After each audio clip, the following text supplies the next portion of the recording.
Hi, and welcome to the first part. We're going to look at some really simple things to start off with. We're going to look at single strokes and how we can use dynamics and voicings and divisions around the kit to make them more interesting. They're the most foundational thing of our playing for fills anyway, so it's always good to be really kind of secure in these fills to be able to play whatever you want. If we look at 16th note placements to start off with, 16th notes are really useful in fills because you can always go up to 30 seconds from it. You can use the 16 note triplets. It's unlikely that you're ever going to really be playing fills lower than 8th notes. So 16th notes are a really good place to start, and we're going to look at some simple displacement exercises to start off with. The first one is just moving your accents. We're going to start off on the snare. We're just going to play 16th notes and move the accent 1/16th note every time. I'll show you how that sounds.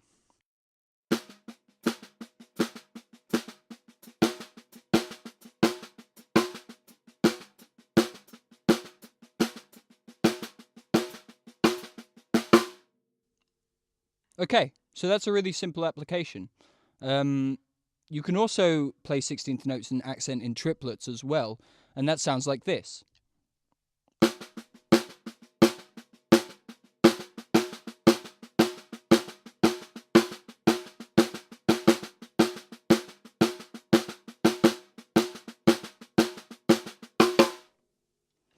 Okay, so there's some two really basic ideas. We've got 16th note placements, and then we've also got triplets. Using those two, we can pretty much come up with mass amounts of fills. It's just ridiculous, like the placements that you can use from just 16th notes it's just endless. And the great thing about them is you can really create some odd displacements against a beat. I'll mess around with it, and I'll show you what I mean.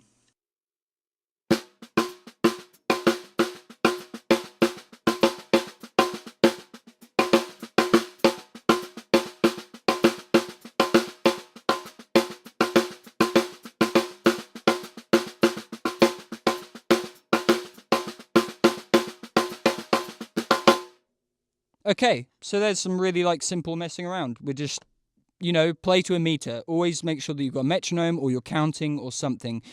Displacement is usually meaningless unless there is some sort of downbeat to show the displacement.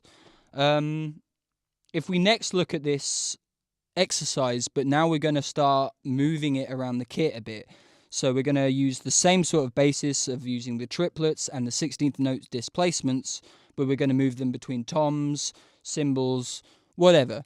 It doesn't make a difference. You just want to play with that same idea that you've been doing on the snare drum, but apply it to the rest of the kit.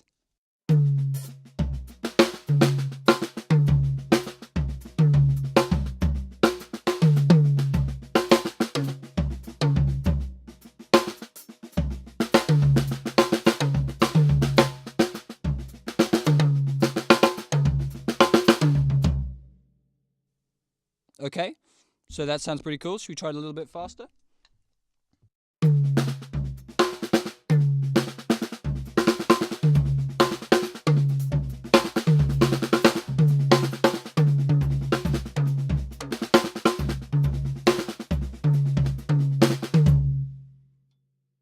Okay, so that's sounding quite interesting so far. We're moving accents around, we're playing them around the kit. You can play them in any really way that you want. It's just, messing around with it and trying to find ways of playing it that you wouldn't usually play. Play those accents on the cymbals, play them anywhere. It doesn't really matter. Like, being creative is part of playing an instrument. It's just find things that you like and then stick to them and develop them yourself. The next stage that we've talked about, since we're looking at these three rules of dynamics, divisions, and voicings, we haven't looked at divisions yet. So let's add some 30 seconds in there and some 16th triplets, because it's all about variety when you're playing fills. The shape of a fill is down to your voicing divisions and the way that you play it dynamically. So let's start adding some 30-second notes into those phrases as well. That's probably the easiest thing because it's one step up from what we're already playing. So let's see how that sounds.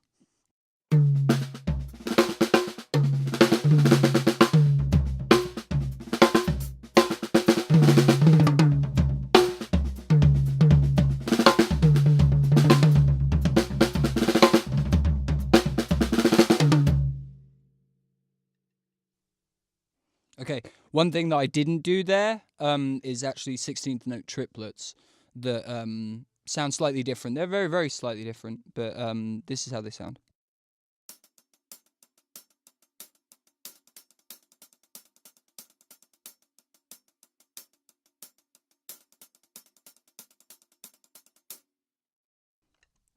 And with those 16th note triplets, it's a lot easier to play the accents because it's naturally there.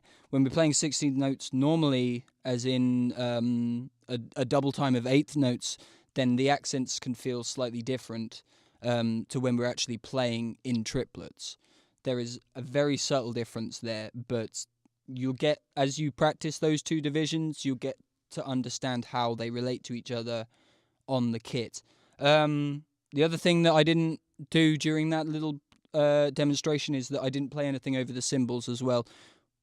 We'll do another demonstration now, and I'll incorporate all those aspects. So we'll put cymbals in there, we'll put triplets in there, and we'll put 30-second notes in there as well, along with the voicings and everything else we've looked at.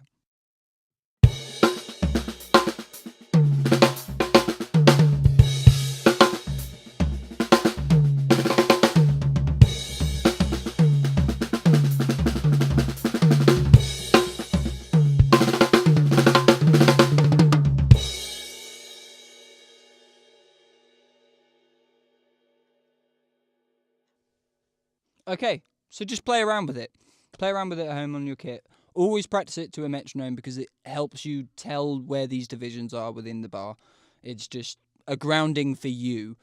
Next, we're going to have a look at some double stroke fills and the ways that we can develop them in similar way to we just did this.